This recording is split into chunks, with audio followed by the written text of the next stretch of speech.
जो है मंत्री पद के लिए सवाल खड़ा हो रहा है, दूसरी ओर जो है प्रदेश अध्यक्ष की चुनाव हो रहा है, कैसे देख रहे हैं? मंत्री परिषद अब कल तक है ना उसका टाइम, कल तो आप अंतिम तक, हाँ तो कल अंतिम अंतिम तक का तारीख। अंतिम अभी कहाँ कोई लोग नॉमिनेशन किए हैं, कोई लोग नॉमिनेशन नहीं किए हैं, तो फिर आज आरएलएम पार्टी में प्रदेश अध्यक्ष पद के लिए चुनाव हो रहा है पटना के रविंद्र भवन में। हमारे साथ आरएलएम पार्टी के प्रवक्ता नितिन भारती जी हैं। देखिए यहाँ पर दो उम्मीदवार हैं, दो प्रत्याशी हैं, एक हैं आलोक सिंह और एक हैं प्रशांत पंकज। दोनों चुनाव लड़ रहे हैं। अब देखना यह है कि लोग जो पार्टी के सदस्य हैं, पार्टी के कार्यकर्ता हैं, वो किनको ज़्यादा बहुमत से जिताते हैं। हमारे साथ प्रवक्ता नितिन भारती जी हैं। सबसे पहले बहुत बहुत स्वागत है। धन्यवाद। आज चुनाव है आपके पार्टी में। जी जी बिल्कुल बिल्कुल, आपने बिल्कुल सही जानकारी दी और हम लोगों के लिए आज एक ऐतिहासिक दिन भी है। देखिए, पंचायत, प्रखंड और जिला स्तर पर भी हम लोगों ने कई जगहों पर चुनाव संपन्न कराए। कई जगह अनअपोज्ड भी हुए लोग, कई जगह कई दावेदार थे, लोगों ने आपसी सहमति भी बनाई और फिर जहां सहमति नहीं बन पाई वहां चुनाव भी हुए। यही लोकतंत्र की सही परिभाषा है। पहले आपसी सहमति, फिर सहमति नहीं होने के बाद इक्वल अपॉर्चुनिटी और उस आधार पर चुनाव के बाद जो जीत कर आया उसको पद। इससे ज्यादा बेहतर और कई तस्वीर हो सकती है क्या? और उन सारे लोगों ने, जिन लोगों ने एक दूसरे के साथ चुनाव लड़ा, वो सब इस कमरे के अंदर, इस हॉल के अंदर बैठे हुए हैं, एक साथ अगल बगल बैठे हुए हैं। इससे ज्यादा बेहतर और कोई तस्वीर हो सकती है? जब प्रदेश स्तर का चुनाव आज हो रहा है, दोनों ही प्रत्याशी हमारे यहाँ पर उपलब्ध हैं, मंच पर दोनों ही बैठे हुए हैं, उनके समर्थक, दोनों के समर्थक है। इन लोगों ने अपने अपने स्तर से इसको जो भी प्रचार करना था वो भी उन्होंने अपना किया। जैसे एक लोकतांत्रिक प्रक्रिया होती है उसका पालन किया गया। हमने अपने पार्टी के अंदर इक्वल अपॉर्चुनिटी टू ऑल के सिद्धांत को माना है, सबके लिए समान अवसर।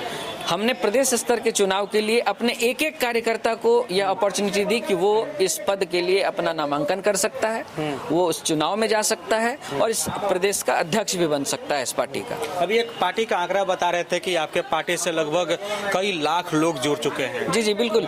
देखिए, अभी 32 जिलों का जो अंतिम रूप से आंकड़ा हमारे पास है, उसमें लगभग 22 लाख कार्यकर्ता ऑलरेडी जुड़ चुके हैं आपके पार्टी से जुड़े हुए हैं। अच्छा। और इसके अतिरिक्त जब अंतिम रूप से यह संख्या हम लोग दे पाएंगे कुछ दिनों के बाद, तो यह संख्या कहां तक जा सकती है आप अंदाजा लगा सकते हैं। अच्छा, आपका पार्टी जो है अभी काफी चर्चा में है। अभी बिहार में एमएलसी का चुनाव है, जिसमें आपके पार्टी से जो ही पंचायती राज के मंत्री हैं दीपक प्रकाश, जो उपेंद्र कुशवाहा जी के पुत्र हैं, वो अभी काफी चर्चा में बने हुए हैं। वो इसलिए क्योंकि एनडीए से सभी उम्मीदवार का नाम घोषित हो गया है, लेकिन आपके पार्टी से अभी नहीं आया है। वहीं देखा जाए तो बीजेपी से 4, जेडीयू से 4 और अब जो है एलजेपीआर से भी एक उम्मीदवार का नाम घोषणा किया जा रहा है। तो क्या लगता है कि एमएलसी पद के लिए जो है आपको टिकट मिलेगा, आपको आपके पार्टी को सीट मिलेगा या नहीं मिलेगा?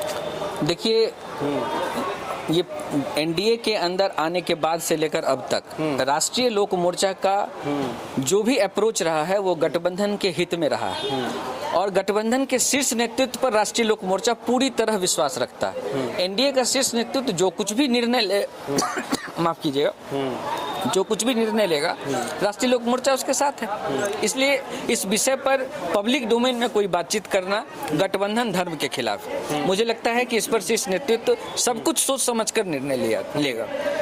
जैसे मंत्रिमंडल का गठन सोच समझकर किया गया है, वैसे ही इस विषय पर भी सोच समझकर निर्णय लिया जाए। जैसा कि हम कल बात किए थे आपके राष्ट्रीय अध्यक्ष माननीय उपेंद्र कुशवाहा जी से, तो उन्होंने कहा कि नॉमिनेशन तो परसों है, परसों आपको मालूम चल जाएगा।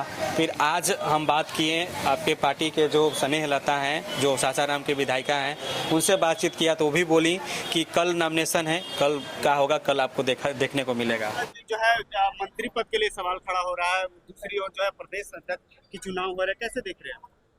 मंत्री परिषद अब कल तक है ना उसका टाइम, कल तो आप अंतिम तक, हाँ तो कल अंतिम अंतिम तक का अंतिम अभी कहाँ कोई लोग नॉमिनेशन किए हैं, कोई लोग नॉमिनेशन नहीं किए हैं, तो फिर तो अब मुझे दोहराना है उस बात को, तो मैं दोहराता हूँ कि कल नॉमिनेशन है। देखिए, तो क्या ये पक्का है कि मतलब सीट? अब बताइए, एक प्रवक्ता, राष्ट्रीय अध्यक्ष और पार्टी की विधायक के बोलने के बाद कुछ नई कोई बात बोल सकता है क्या? तो यानी कि जो खबरें चल रही है मीडिया में, लोग अफवाह फैला रहे हैं, वो सब गलत?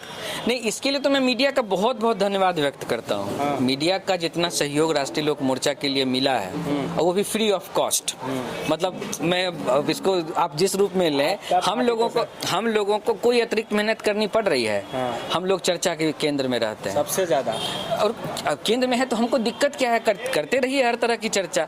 हमने कोई ऑफिशियल बयान दिया हो तो उस पर हम जवाब दें। अब आप चाहिएगा कि हम अफवाह पर जवाब दें, तो इसकी स्वतंत्रता है, आपकी स्वतंत्रता है सवाल पूछने की और हमारी स्वतंत्रता है हाथ जोड़कर मुस्कुराते हुए निकल लेने की। चलिए, ये हमारे साथ नितिन भारती जी हैं और साथ में पार्टी से जुड़े हुए और सारे सदस्य हैं, ये छात्र नेता हैं। इधर जो है टिंकू जी हैं जो पार्टी के जो है युवा में आप है ना जिला उपाध्यक्ष हैं, और भी जवाला सिंह हैं जो पालीगंज से आते हैं, ये भी पार्टी से जुड़े हुए हैं।